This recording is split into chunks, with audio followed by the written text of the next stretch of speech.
Hey, friends, we are fearless. Welcome to the podcast. My name is Frances Young, and I am joined by an esteemed guest today. I have with me Jennifer, and Jennifer and I have been connected since 2023. Wow. Okay. We all know that time doesn't exist post COVID, but like trying to differentiate where I meet people in the past 5 years of my life has been so interesting. Jennifer and I became connected through mutual friends, mutual practitioners, and healers.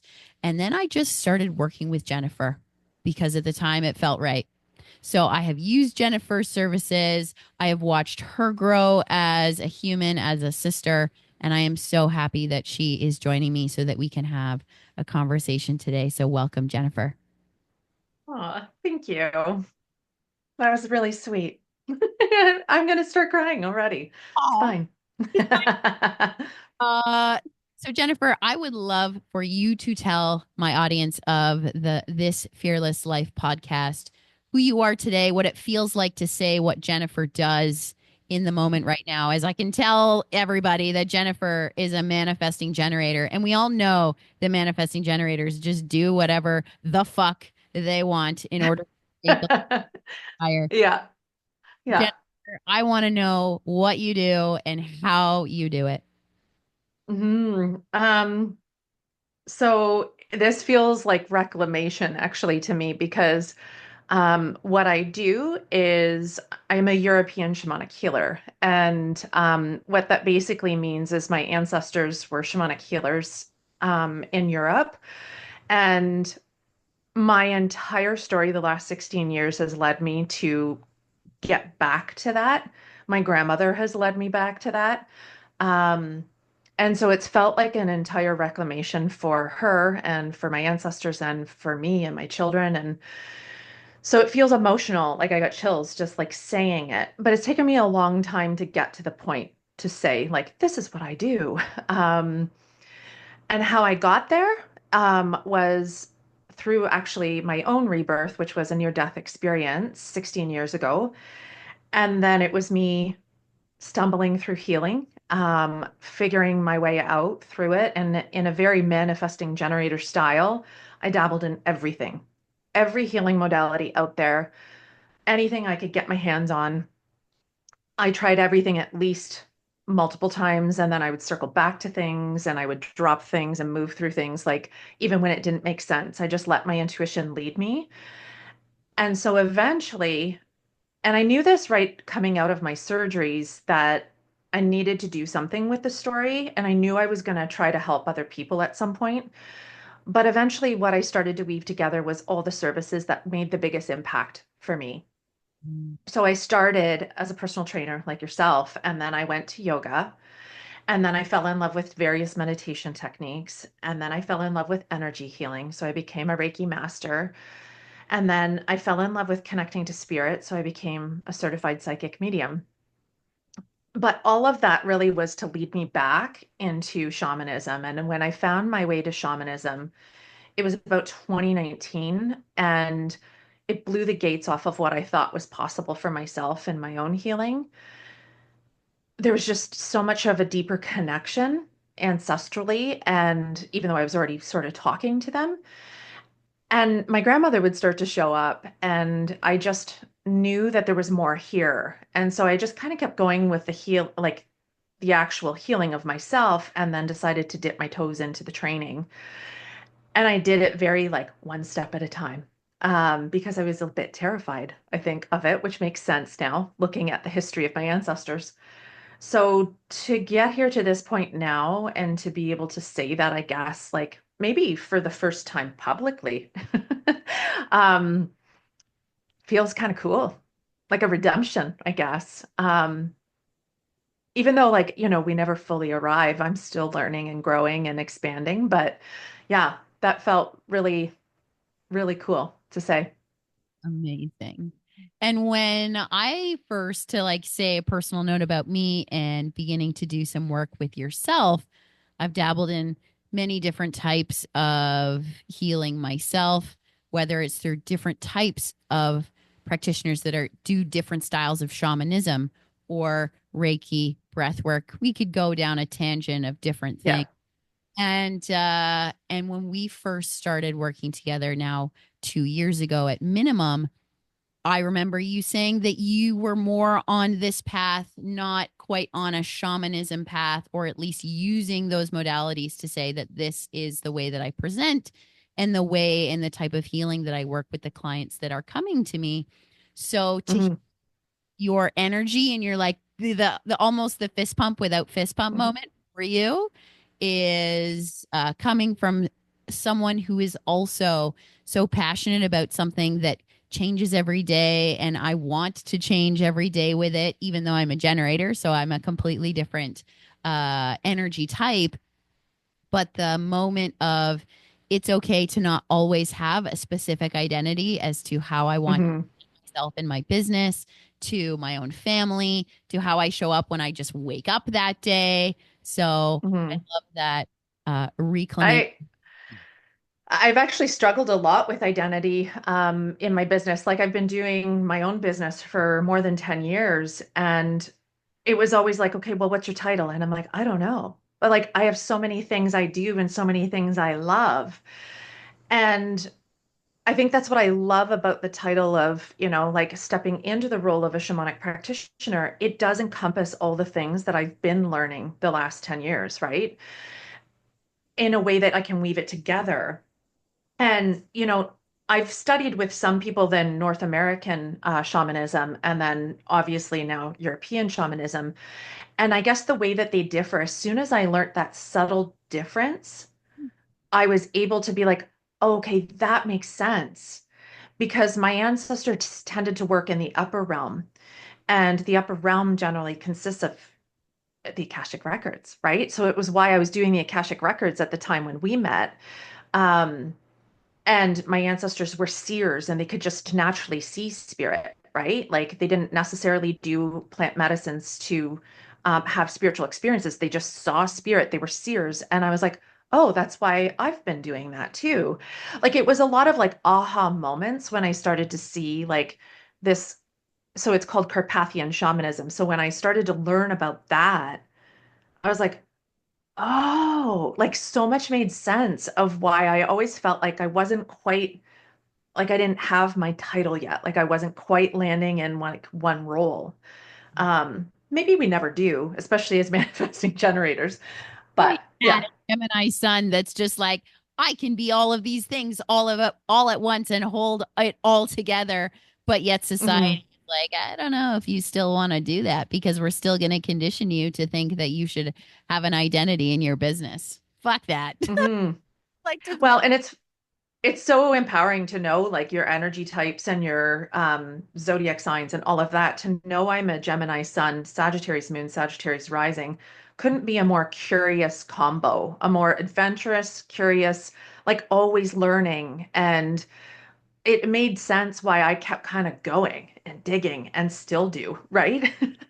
And why, like, I guess I also tend to work really intuitively, where like I'm doing a class, I'll channel the specific playlist for the class. I'll channel what I'm even saying specific to that class, depending on who's there, right? Or if I'm holding a client one on one, not everyone needs a soul retrieval or ancestral healing, or you know what I mean? Like it just to be able to like play with it always, almost like it's like clay and I'm making something different each time is like seems really natural, I guess, to me. But did I feel like I could do that my whole life? No, you're right. Like society really wants to put you in this like category or box, and I just could never figure out. I'm like, but I don't want to go in there. Like, I don't know what to do there. even mean because out here's way cooler than that box that feels Hmm. to whatever we want to say is conforming.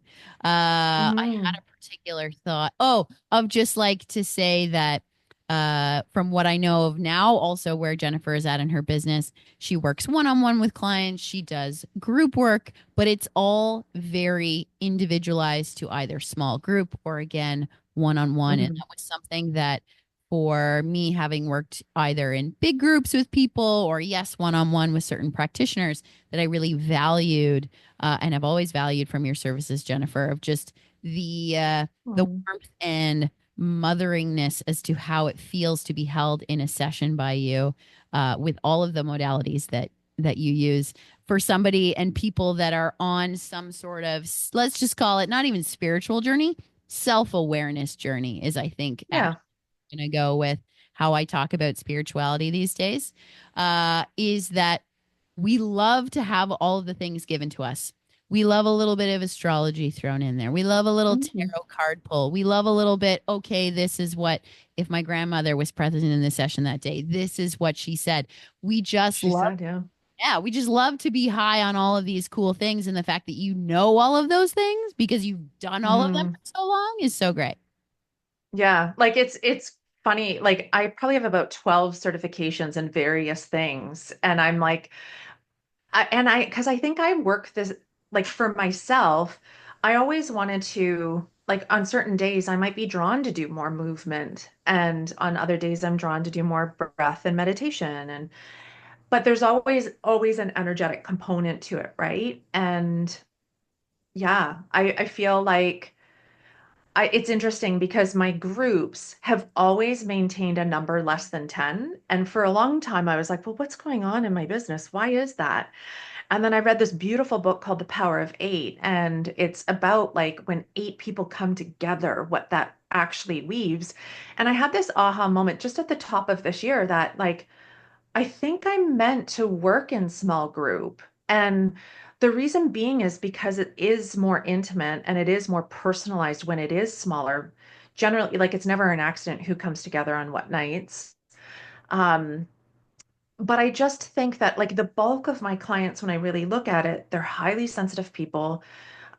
They are most of them are trauma survivors of some kind. They're usually quite intuitive. For them, it can be overwhelming to go to retreats that have like 15, 20 people there. And it's like, it's a lot of, or classes that have 30 people. And so I think that's where I'm being called to like really like, that's my niche is those like small, intimate, thoughtful like ceremonies um, for that group of people, right? I don't know. We'll see where the future takes me, but it wasn't an accident that I saw that book and I was like, oh, this is why I've always been around eight. Okay. Yeah. I got And it. eight, we know, is the sign of infinity as well. Right. Like And throw that, strength and yeah, so many beautiful things in the number eight.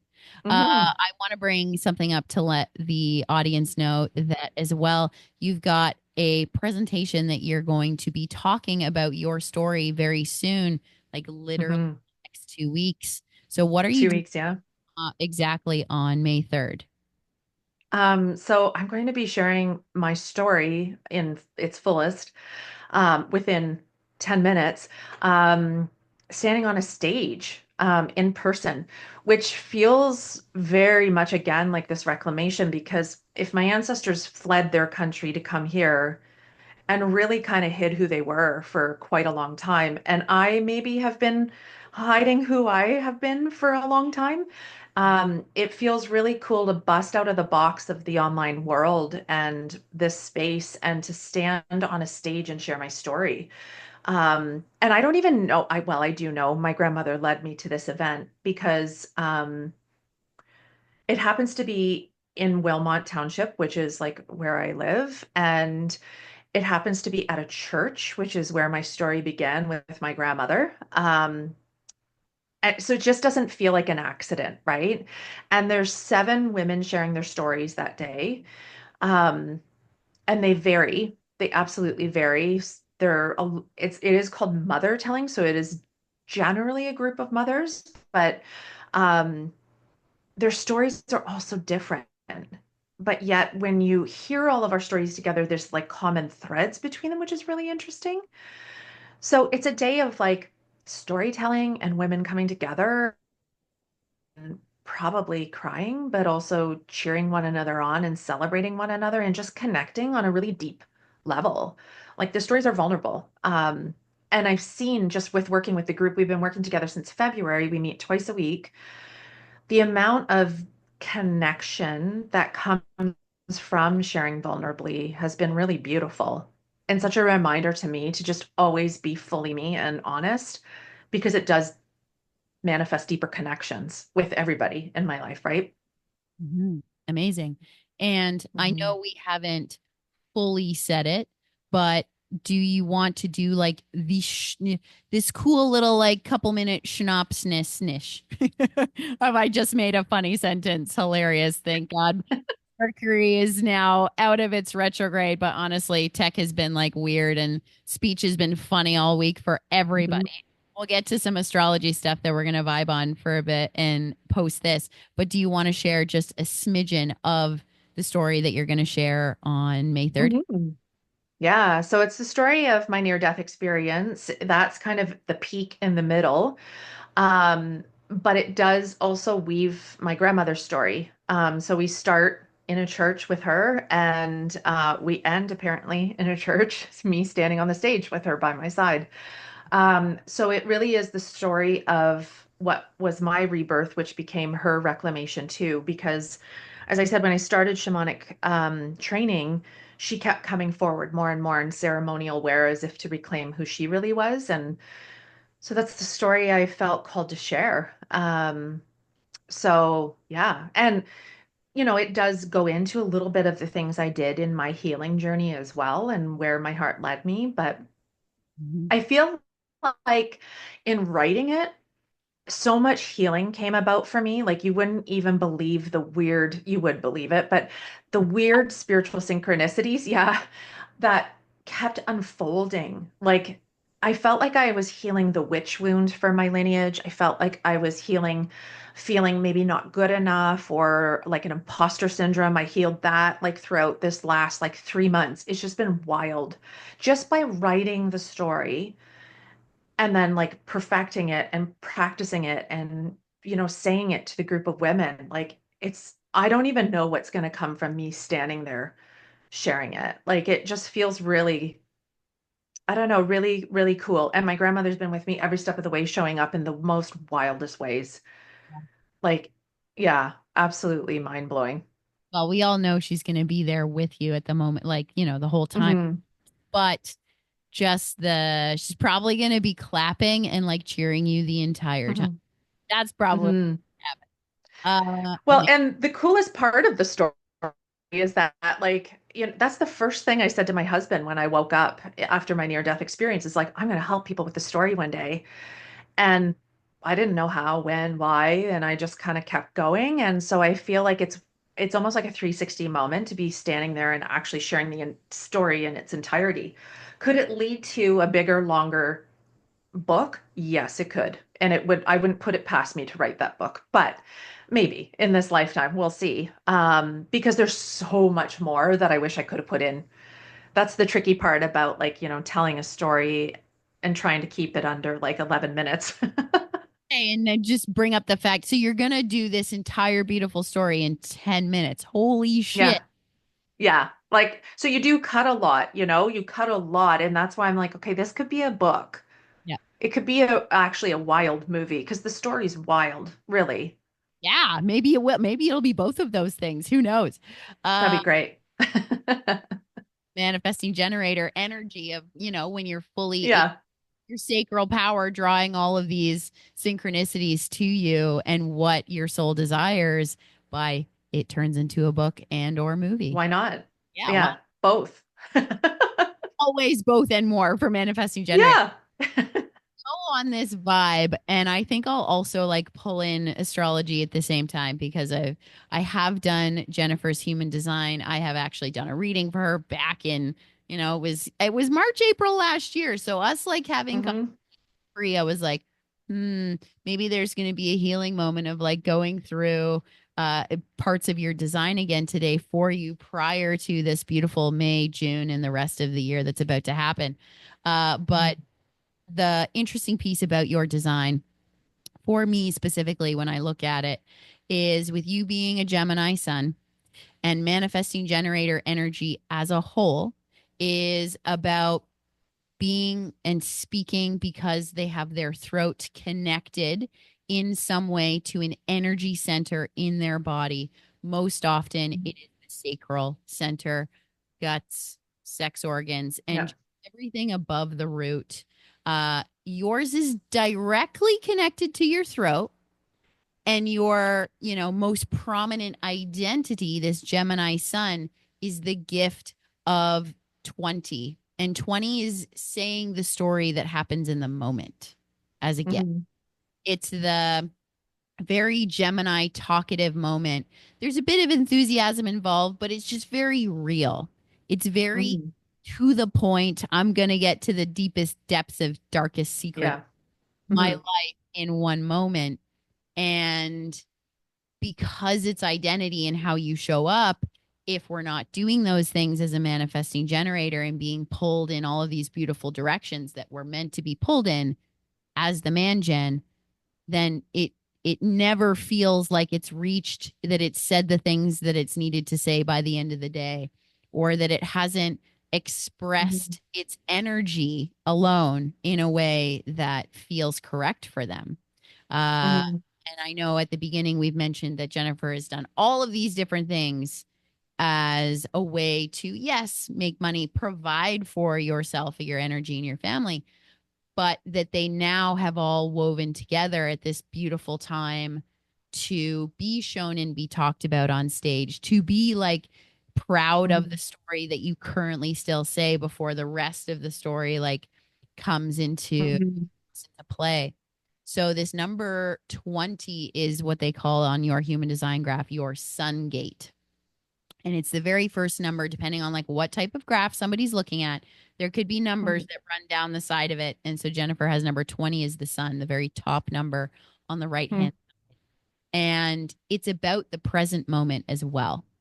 It's very much about what, yes, that you can bring from as being a Sagittarius rising, the philosophies of a lifetime, especially in your identity as being a rising as well, for to bring in the astrology aspect of that moment.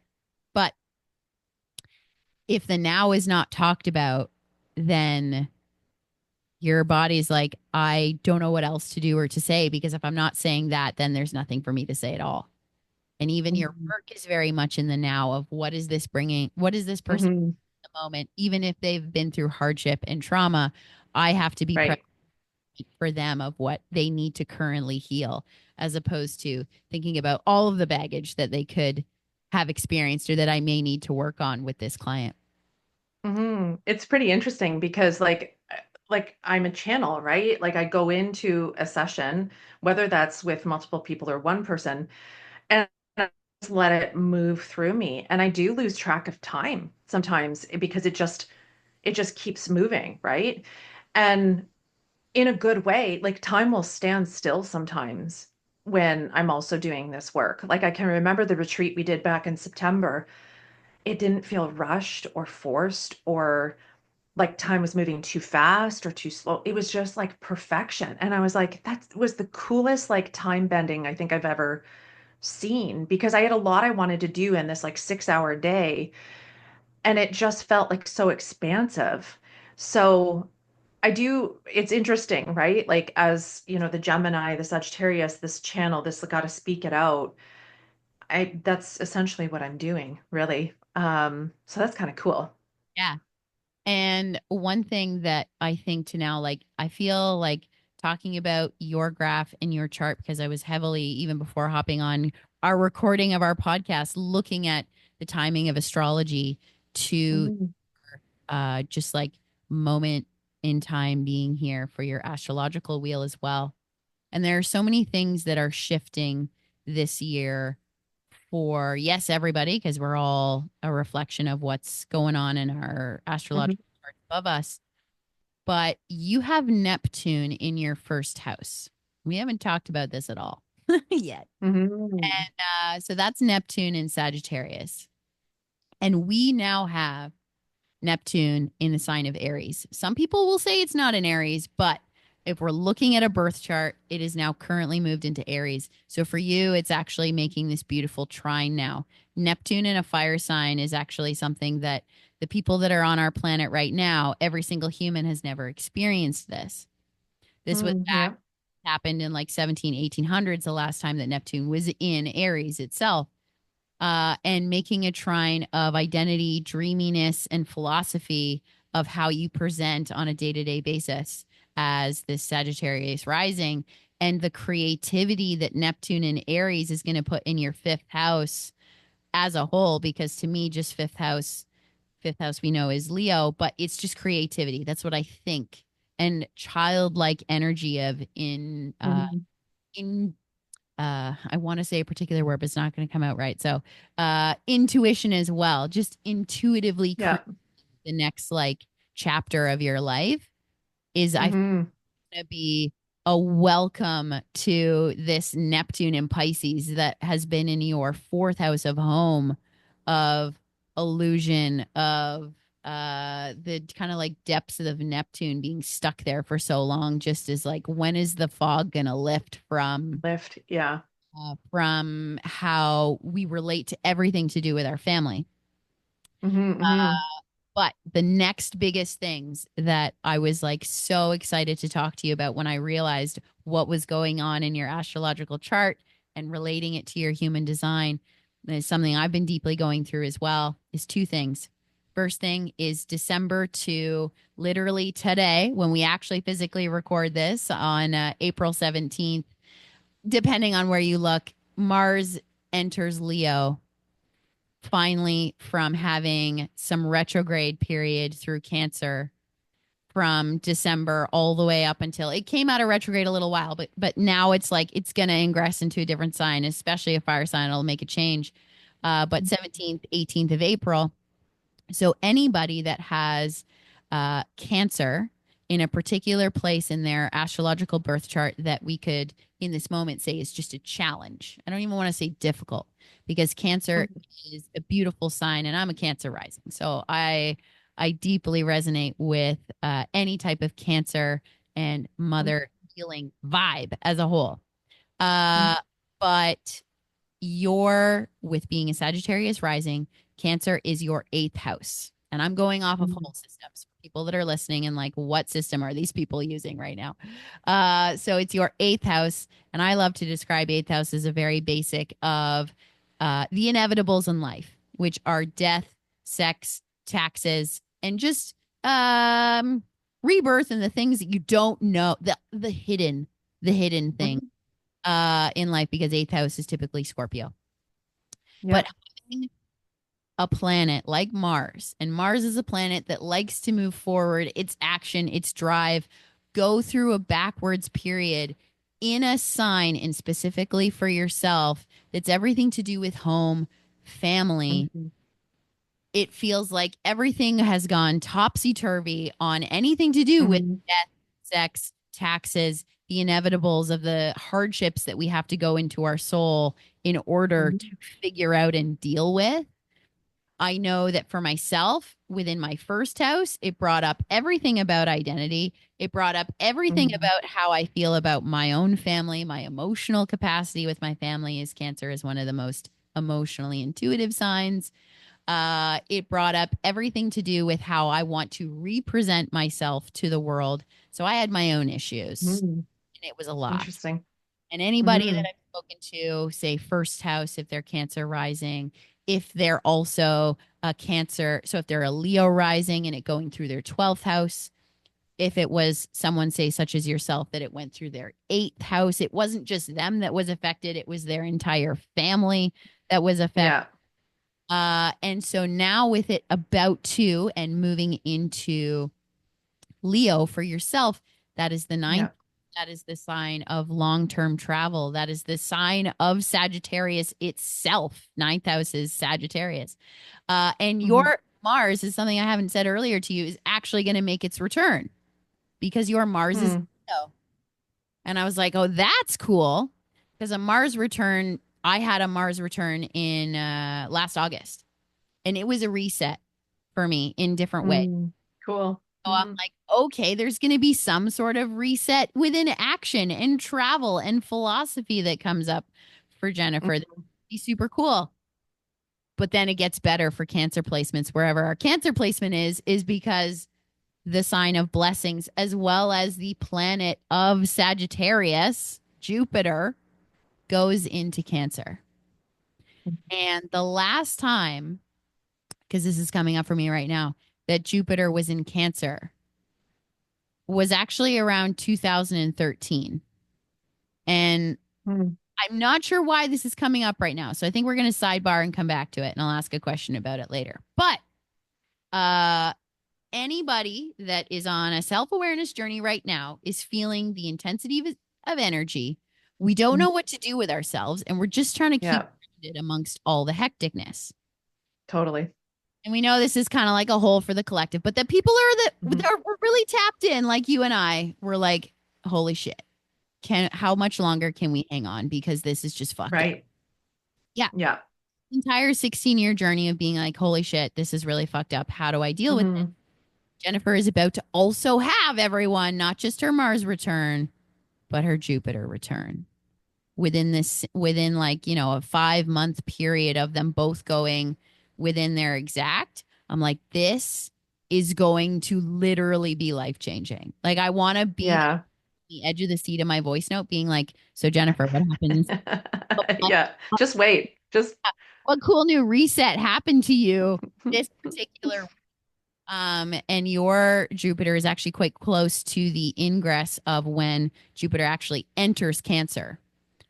Your degree to which you have in whole sign your Jupiter, I think it's like 6 or 5 degrees within Cancer. So it's going to hit pretty quickly once Jupiter moves into Cancer on, mm, one knows, June 9th. So look at where your Cancer June 9th. placements are. June 9th is like when it's in Cancer. It doesn't have a retrograde, at least from what I know of looking ahead on any astrological transits anytime soon once it's into Cancer. It will have a retrograde Mm, at some point, as far as I can like mm, thinking ahead of like, going down the internet rabbit hole for myself and being a baby astrologer. But it's gonna bestow a lot of great work. The biggest thing that I kind of like want to go on this, and then I want to hear how Jennifer feels about all these crazy things I've just said is mhm, is the fact that once it moves into Cancer and the fact that Jennifer has done all of this different type of work in 16 years after having a near death experience and knowing herself so deeply, what does it mean when you have a sign that is meant to bestow blessings? Jupiter is the expansion planet. That's mhm. literally all I. Yep. So it's going to bestow all these blessings in a particular piece astrologically for Jennifer of death, sex, taxes, like the inevitables, and just bring them back up to make a point about it. Mhm. If we're so self-aware and we know even the things that are inevitable and can sometimes be difficult in life, they don't hit us in the same way. We're like, okay, I'm going to deal with this in this way because I know that this is an experience that we can say the air quotes of I'm meant to have, or this is the time and place of this happening in my life. Uh, I had a Jupiter return yet? No, since I've been alive of realizing when my Jupiter's in Virgo, whole other experience. It'll get there in another few years, but I'll come back to Jennifer. Mm. So how did the Jupiter return go? I think from Wild. yeah, what I know about where Jennifer's just like life, career, family, just where everything sits today, we could really use some blessings going on. Hmm. Hmm. Cancer and Leo making its return. So Yeah. Yeah. And I I'm gonna start crying again. Um, go. I it's feel like I've said lots of things. What's showing up for you right now about talking about it? poof, a lot.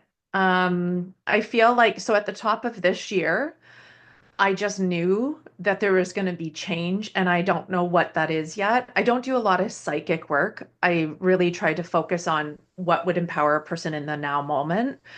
Um, and so, but I just I do get those hits, and I knew that this was going to be the year of change, and I have no idea what that looks like just yet. I'm feeling into a few possibilities, definitely career and home. So there's that. When I look at the last year in general, I there was a lot of doors that just kept closing and closing and closing, and it did knock me down a bit. And this started, I would say, in March of last year. And then in the summer, I lost my steam. Um, and I took a bit of a break, and then I kind of came back in the fall. And I was like, that's okay. I'm just gonna like tiptoe my way through this, right? And I feel like the tide will change. That's the change I think that I'm feeling into. But yeah, if I look at the last 16 years, trauma is an interesting thing, like my near-death experience definitely led from one thing to the next for 16 years. And it didn't just impacted me, it impacted my husband and my children. And I just watched it. It was almost like a domino effect. And it just went like over 16 years. Every year it was like, now what? Now what? Like, what's going to happen? Like, and it's touched every area of like health and finances and jobs, accidents, you name it, just like every area possible. So I love the sounds of what you're saying because I love, I do feel like in writing my story, I see now why I've gone through everything I've gone through and how that's freed my ancestors. And I know that that's work that I'm called to do more of. And the interesting thing is when you're talking about death, like I, previous to this whole story, I worked in palliative care. And in my shamanic training, I took psychopomp training. And so, which is really a fancy term of like death doula, but in a more spiritual sense. And so in this past 6 months, I've had people reach out to help souls cross over. And so I've been doing more of those. And I had somebody say to me, why are you taking the death part out of who you are and what you do? And I was like, well, I wasn't really meaning to take it out. Like it just, but like everything that I've done is all about like death and rebirth, right? And so she's like, you're a death and rebirth coach. You know that, right? And I was like, yeah, I do, but I guess I just don't know sometimes how to say that. Like at the end of the day, this is my simplified version of what I do for a living. If I'm helping a soul on the other side, or, or if I'm helping a soul here on this side, I'm helping you to tap back into the light. It's Mhm. really it. This Mhm. is the most simple version that I can say because here on this physical plane, so much has happened that we get disconnected from this light of ours, which is the medicine. So it's like, how can we keep coming back to it? Coming back to it is the best, most empowering medicine that I have yet to find. And then for the soul who's crossed, well, they're returning to that light too, right? And so either way, that's essentially the simplified version of what I do. Um, and so it's interesting that you keep saying like the eighth house is death, right? I think the eighth house is where, we're all supposed to spend some good old time and cozy up and be like, Hmm. what does this mean? Because Yeah. it's gonna happen. And Yeah. this like one thing that's coming out of me to say is I always am very interested if I meet somebody and I'm initially engaging with them. And however I'm talking with them and the conversation of death comes up, and I do ask them right away because I'm a very like let's go deep right away type of person as opposed to let's talk about the weather type of person. And Yeah, I'm the same. So it's fine. and I'm like, so are you afraid of death? I'll ask them that question right away. Mhm. And lately it hasn't come up, but very much when I feel into talking about understanding the blessing of what it means to be okay with that concept as just literally a concept to talk about, let alone actually saying out loud to yourself, do I actually even fear death? When you know that it is the inevitable, it Mhm. loses its it's what we think it has power over us. So to actually know Mm, that there's going to be an astrological shift which will reflect in our reality, the for specifically you, Jennifer, of something that is going to benefit all of this death that had to happen. To me, I'm like, mhm, this is going to be the ultimate moment of blessing at this time for experience for Jennifer because she's been through all the death already. So if she's mhm. done all of the work in air quotes already with still more work to go, I'm going to say Oh, that. for sure. I mean, we know that. Well, yeah, I feel like if you look at anyone's life, we all go through these like death and rebirth experiences, right? And if I look at my last year, the last year's been very much a like a sacred pause, call it a year of integration maybe, but really figuring it out and just like being with myself and getting comfortable in that, right? But yeah, I think we all continually go through these and they can be mini or they can be huge. And the collective clearly is going through it, like without question, the last 5 years. Like we don't have to look far to see that. Um, so there is space to, I think, to talk about it and it not be such a difficult word, right? Yeah, Like, 100%. mm-hmm, So mm-hmm, Mars going into Leo, making its return, Jupiter making its return, Jupiter also going over your Cancer in Venus, which is also Venus is very much related to, let's just say, wealth and abundance as a whole as an energy too. So I'm like, okay, Jupiter getting mm-hmm, next and up close to your natal Venus as well as relationships. Um, and then the other like big stuff before Gemini season even hits, because we're about to enter Taurus season on right. Saturday, 19th. Mm-hmm, Saturday is Taurus season. mm-hmm, I'm ready for some grounding after Aries just kind of like mm-hmm. shaking everything up. Is because we had a Venus retrograde and we had a Mercury retrograde. See there, my communication is still like coming back online right now. So Venus is still in the sign of Pisces. And so for you, that's in your fourth house of home. So it's had a moment Mhm. where she's needed a rebirth again. And now she's coming back out and she has stationed Yeah. she's going to enter Aries eventually. But now we have Mercury in a fire sign, which Aries is in your fifth house of creativity.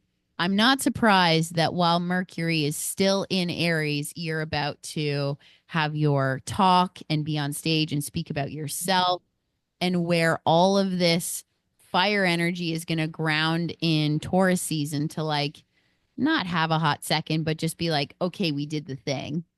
And then Yeah. love that we did the thing.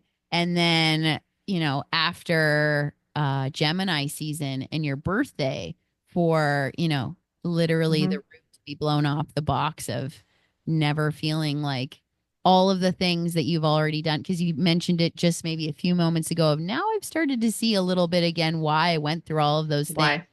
to be able Mm-hmm. to describe the story. Here's another wild synchronicity for you too, is that my grandmother and I, the story about the grandmother, the one in the story, she and I had the same birthday. I was born on her birthday. Yeah. So like it's not an accident that I'm doing this in our birth month, literally days before my birthday, standing in a church. Um and it's interesting because somebody said to me, they're like, well, do you really need, like, now that you've written the story and you've had your aha moment, do you really need to stand on the stage and also do that part? And I was like, I actually do, because it's this whole idea of the witch wound where women have had to hide who they are and keep their voices quiet. And it's like, nope, I'm going to need to stand on there to give myself permission to take up space and to make myself uncomfortable, really standing there talking about myself for 10 minutes. um, like just there's something really empowering about that for women right now, I think, in particular. I would say that is also being a female, always trying to reclaim, Yeah. always trying to be like, no, I fucking believe in astrology. I believe that my generatorness, if I'm on a fucking high, everyone wants to be around me. Same for yourself as being the manifesting Yeah. generator in your household. Hmm. Like, No, this shit is in air quotes, not even air quotes, real. See, I catch myself every time, but it's the moment of just wanting to be accepted, wanting to be seen as logical for the way that our world thinks that Yeah. supposed to be seen. Hmm. At this moment, I'm bringing up my phone because I have Jennifer's graph on it, and I feel like we'll kind of start to wrap things up with like integrating this astrology, human design moment about describing certain things about Jennifer that she's mentioned, but that literally shows up in her graph with being a manifesting generator.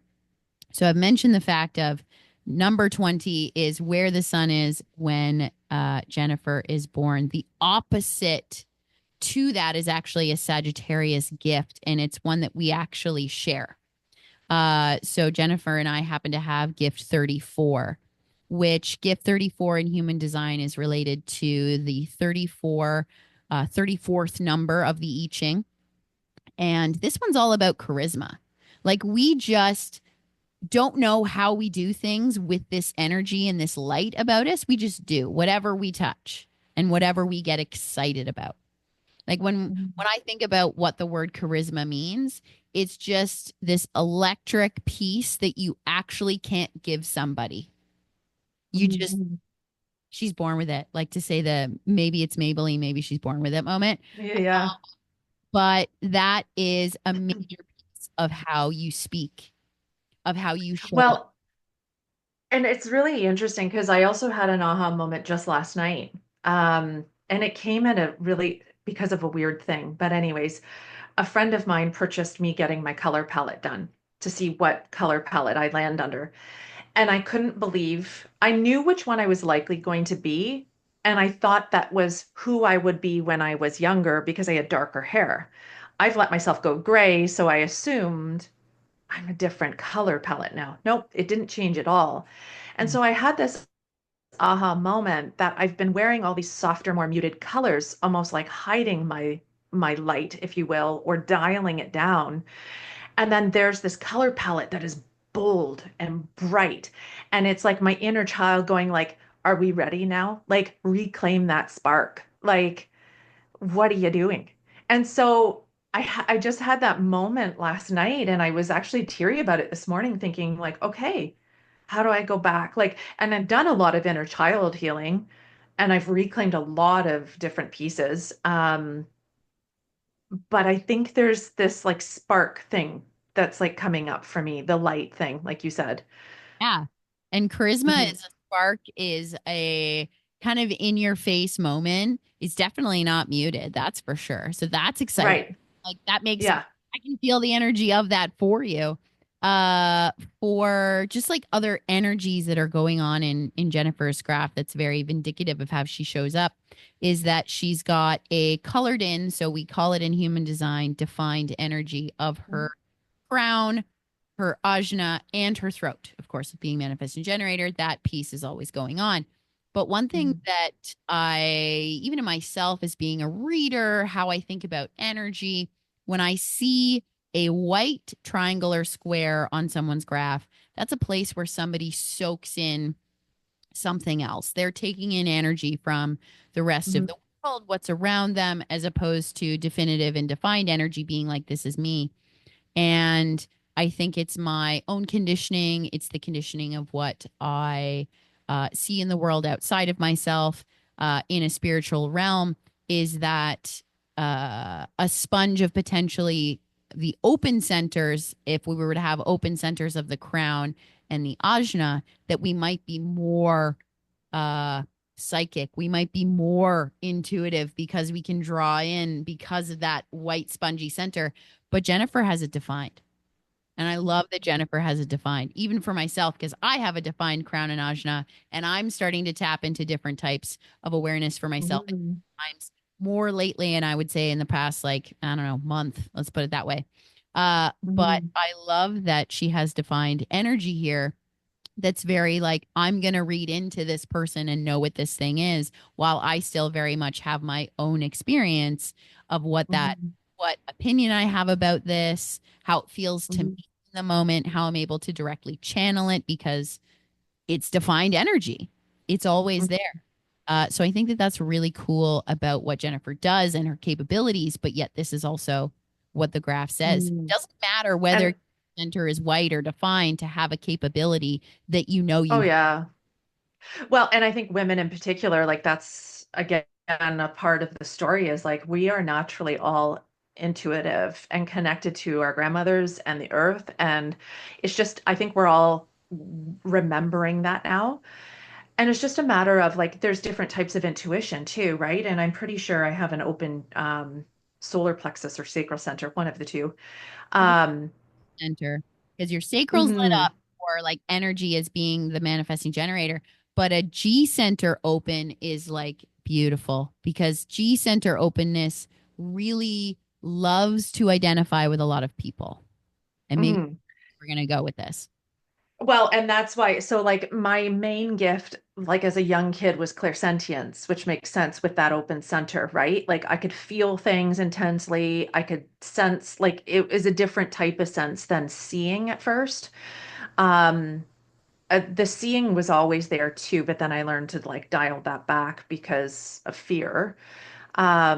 And being told how like being spiritual should look, right? There was also that element. Um, but the feeling, yeah, that would be my strongest one. And then I just learned to develop the others, right? And I believe that's possible for every single person. We each tend to have at least two that are pretty strong. And then you eventually develop them all, right? It's like a muscle. Oh, it is 100% a muscle. And to like Hmm. say one last thing about your graph that you just said it and I was like, I wonder because I hadn't looked at it in a while. So there is something in human design that is called our strongest sense.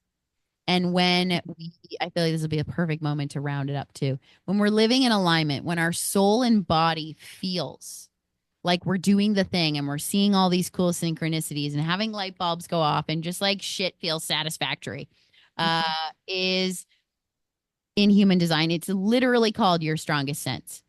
And Jennifer's is feeling. Yeah. Yeah. And what it says is that, in human design, we have our six senses, but there are extra senses. And some Hmm. just feel the vibe of a room. They know what's going on. They Hmm. understand. They walk into a room and they feel, that something just happened. And I Yeah. Oh, totally. mean it. And, it means that your body doesn't have to explain it. It's picking up on what it needs to. So the fact that actually, even in your design, it says that you are, you're going Yeah. to create the next best thing by feeling your way into it Hmm. is pretty magical. It is. It's interesting because my whole life, like I could always sense when things were off, but I would never be able to like pinpoint what that actual thing is, right? Or um if somebody wasn't being truthful, I knew something was off, but I couldn't tell you what it was exactly about because I didn't really want to tap into that, right? Like, and I still don't. If I don't have somebody's permission, I don't do that, obviously. But for me, I've been learning to trust that feeling regardless of understanding it. So if I, as an example, walk into a room and I'm like, something's way off, I'll just walk back out. Like, not for me today, right? Like, unless it's a hell yes, it's a no.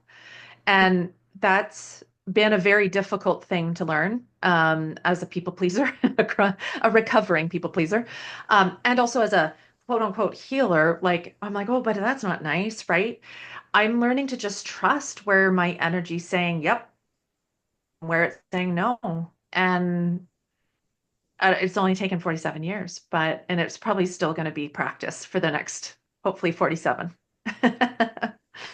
I love how even for humans that are self-aware, and especially the man gen and generator moment of it's either a fuck yes or a fuck no of what our Yeah.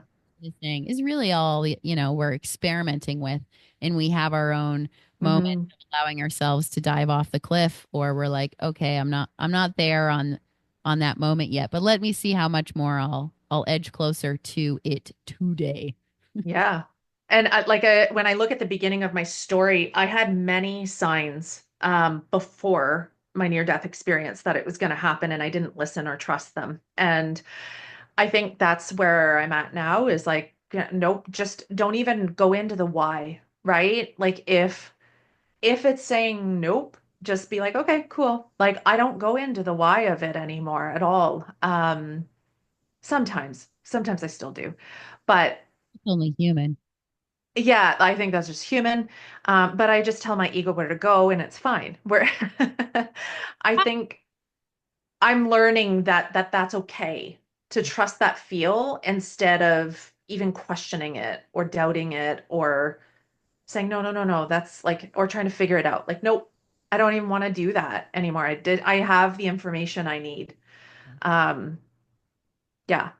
So, and it just as an example, like I know that things are going to change this year and I don't need to know all of it. Like that takes the fun out of this. Like it's like watching a movie, like I want to see how this all goes.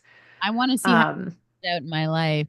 Uh, yeah, and the thing that you get more comfortable with is not knowing how the movie's gonna go. yeah, you And, do. and I'm a few years behind, but like still in my own experience of being like, this year's gonna be this, and then you're like, by March it turns into this, and you're like, okay, Okay. from that story, how long is that healing journey gonna take, and where am I gonna go from that moment? Is just the hmm ride of what it's like to be here. And Jennifer, we Human. and human, we've had hmm so many depths. And thank you. What I was so excited for today was for you to just share your story, who you are, what you do now, where you're going. We don't know, but that's fine. And Yeah. anybody wants to contact Jennifer about her services, about these retreats that she sort of mentioned as well, and what it means to get into being in Jennifer's network, everything is going to be posted in what place it could be posted so that you can find Jennifer. And I really hope that, you know, that we have another oh my God, we should have another conversation in Sag. Yeah. Just Yeah. see Yeah. what We happens. should. We Well, will. that's what I was gonna say. Maybe they just want to follow me to watch what the hell's about to like unfold because I feel like something. I do. Something is happening for the cancerness of our Yeah. so And I have some inklings because there's things that I've been working on a long time, right? So, yeah, let's we'll in see. But like at least let's put it out there that it's a really good thing. oh 100% Jupiter and being a Sag rising, it can only be good like for thinking about who I know who is a Sag sun, let alone Sag rising, I'm like, Yeah. yeah, it's gonna get better. We've been through, the fire, and you're one of the most optimistic signs out there. Besides hmm in this moment, the only other like truly optimistic sign, maybe because I'm like vibing on fire, is a Leo because Leo's pretty optimistic. Uh, Yeah. being a Leo sun, but hey, I mean, Jupiter is going to be rocking its way June 9th into Cancer, and we'll touch base back in Sag season. How's that? Yeah. Stay tuned. Yep. Stay tuned. So thank you so much, Jennifer, for today. It was such a pleasure. Is there anything else you want to like do as your wrap up? Oh my gosh. I just want to thank you for the energy and the light that you bring. And I think that I just want to remind people that if you recognize any beautiful energy or beautiful light in somebody else, the only reason that you can see that and notice it is because it's also in you. So keep Mm. going. I knew you were just gonna drop a perfect bomb, so that's why my body. Like, I think Jennifer needs to say something. Amazing. Well, thank you, Jennifer, and just remember, everyone, that you are fearless.